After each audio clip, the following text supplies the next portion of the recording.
Nah, sekarang kita sudah sampai ke domain dan hosting. Jadi sebelum kita menggunakan WordPress ya, kita harus menginstal WordPress tersebut ke hosting kita ya.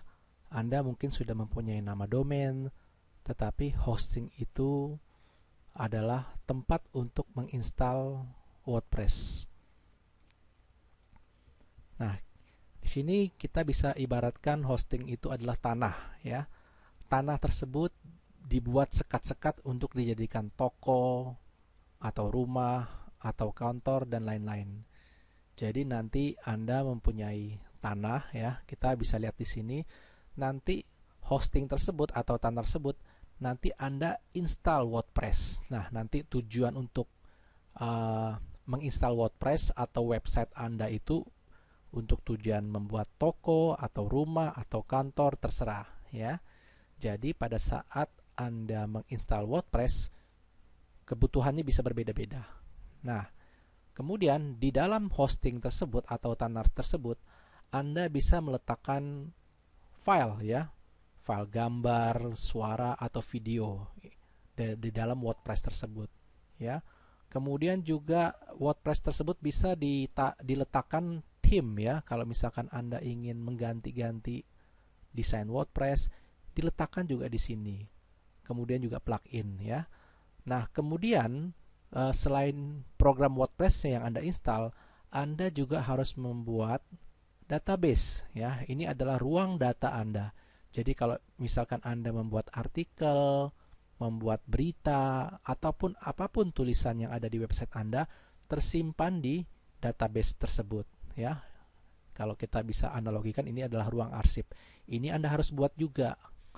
Dan kemudian uh, dalam hosting tersebut biasanya dikenal dengan cPanel. Cpanel itu adalah ruang kendali atau panel kendali. Nah, di cPanel ini Anda bisa membuat email sendiri, bisa membuat subdomain, bisa mengupload file ya. Jadi macam-macam. Nah, tidak semua hosting mempunyai cPanel ya.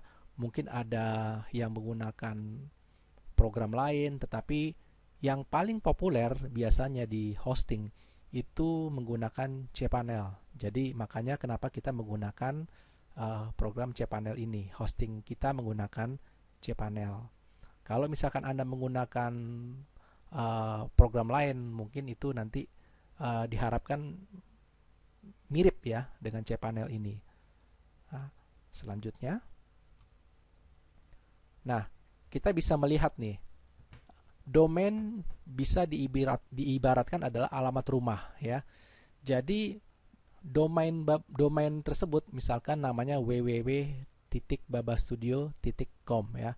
Nah, kalau Anda tidak membeli nama domain, Anda mempunyai alamat IP. Ini alamat IP ya, yang namanya 192.185.52.128.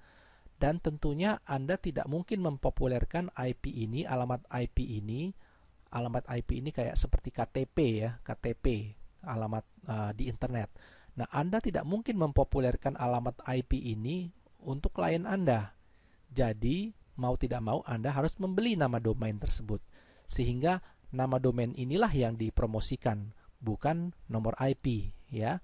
Jadi kalau misalkan Anda tidak mau membeli nama domain, bisa saja mempromosikan IP ini, tetapi sepertinya itu tidak bagus.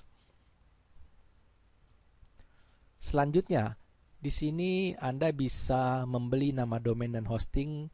Nah, kadang-kadang kalau misalkan nama domain Anda ingin memilih nama domain .com misalkan, itu sekarang uh, sudah sulit ya dengan nama domain yang bagus ya.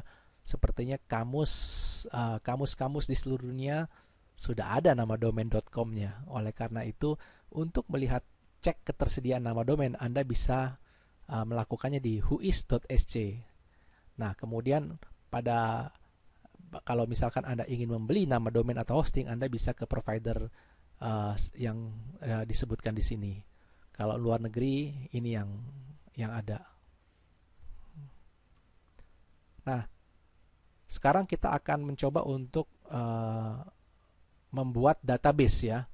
Seperti yang sudah disebutkan, sebelum kita menginstal program WordPress, kita harus membuat dulu gudangnya ya. Gudang itu tempat untuk menyimpan data, dan juga di gudang tersebut nanti kita akan kita akan tugaskan sebuah user ya, user yang menjaga gudang tersebut. Untuk lebih jelasnya mari kita lanjutkan.